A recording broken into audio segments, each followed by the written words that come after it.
My name is Cassie Dorland, and I am the props master here at Signature Theater. I'm in charge of all of the props for all of the shows that we as Signature do. A prop is furniture, sometimes larger set pieces, any kind of like set dressing, anything on the wall, like clocks, anything like that, and then anything that an actor touches that they're not wearing. The first design meeting for Venus would have been in the fall. Matt had 2 model boxes. Both Drew and I were both just like, this show is massive. There's this moment in the script in Act 2 after she's moved with the Baron Doctor to France, and there's this really big moment where she realizes that she's chained to the bed, and it transitions into like the 3rd act, or the 3rd location, which is this Victorian medical observatory. Upstage on the 2nd level, there's been this red curtain that's been closed the entire show, and that's the moment where this curtain is going to open and reveal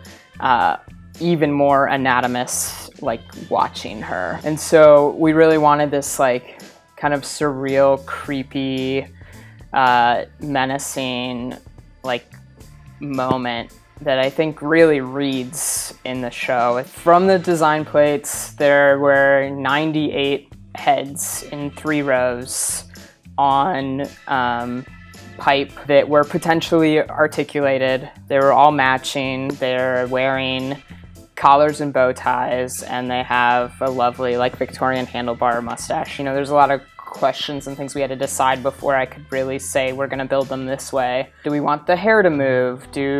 How real are these heads? Do they need to feel like real skin? Are they more like circus-y heads? There were like 2 ways I saw of making them.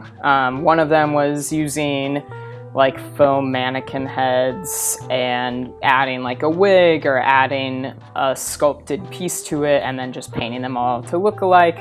And then the other way was casting. We decided to make 4 molds, and our model was this Ed, the head monster thing that Patrice sculpted all of the clay, facial expressions, and everything onto it. And we made a mold of that, and we then cast 4 plaster positives of it that we used to make our actual molds for the heads, because this one has a lot of like extra shoulders and things, and we only needed it at the neck.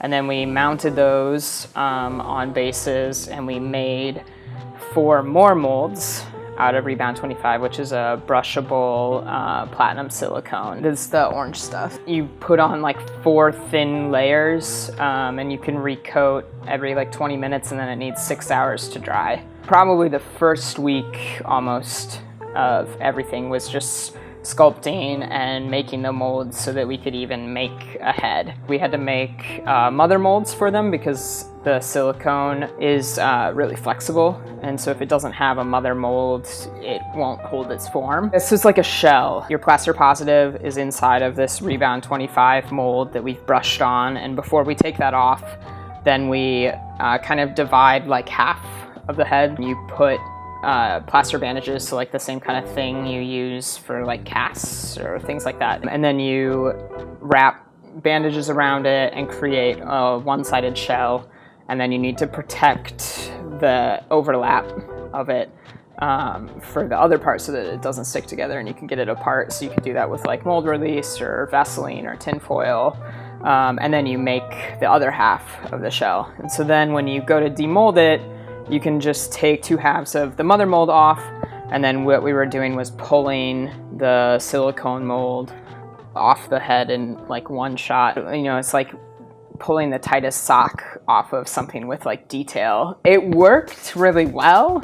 It was hard to like get it over the chin and over those areas. So then once you take the mold off, you can finally start casting. So to do that, you turn the mold back right side out and put it into the plaster mother mold, and then you can like rotocast or slush cast a material. These are all chemical reactions. It's all You're taking one part, mixing it with another part, and starting a reaction that will eventually form a hardened solid of some kind. You've got to mix your parts together really, really well, get them evenly mixed, and then pour it into your mold like immediately. And then Raphael and everyone that was casting this had to rotate it for 2.5 minutes or 2 minutes once you finally like mixed it all together, and then it cures, leaving like a thin layer kind of all around. We pigmented it a little bit so that the heads had like their base skin tone and we didn't have to paint that. We decided to backfill it with a material called Foam-It 3, which is a rigid 2-part expanding foam. So you mix a small amount of those together, pour it into the mold, and then that's when we had these back pressure plates that had the 3 holes in them, and you just clamp it onto the top because it works best to fill all of the cavities underneath in the mold if there's pressure applied at the top, because if there's not, it'll just like expand out the top and like leave in, air holes or air pockets kind of back in there. We also painted them. I think there's 3 base colors on the hair, and then like details on the eyebrows and the eyelids, and like rouge on the lips and things like that. So I think they were able to do like 6 heads every 2 hours or something like that. Like I forget exactly what the math was, but there was a lot of work. So then we made a jig. Jono made a jig for cutting all of the heads at the same level so that they all look exactly the same and they have the same tilt. It was a carrier that held the head in it, and then you run it through, it chops the neck flange off, and then there was like, I mean, it kind of looked like a little like guillotine almost, you know? And then there was this board that fit in with loose pin hinges and had a hole, a guide to drill the hole for the center. So that they would slot onto the pipes.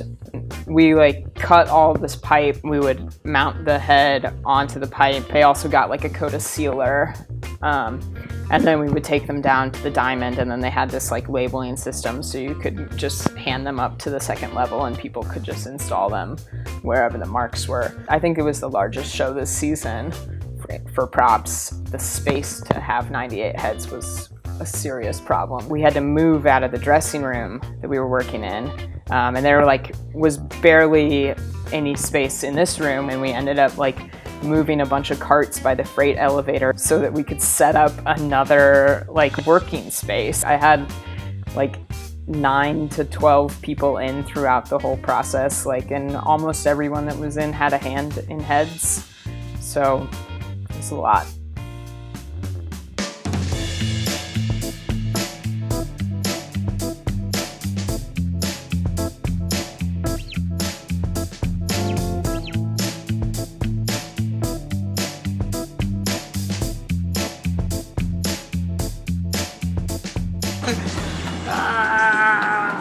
That's terrifying.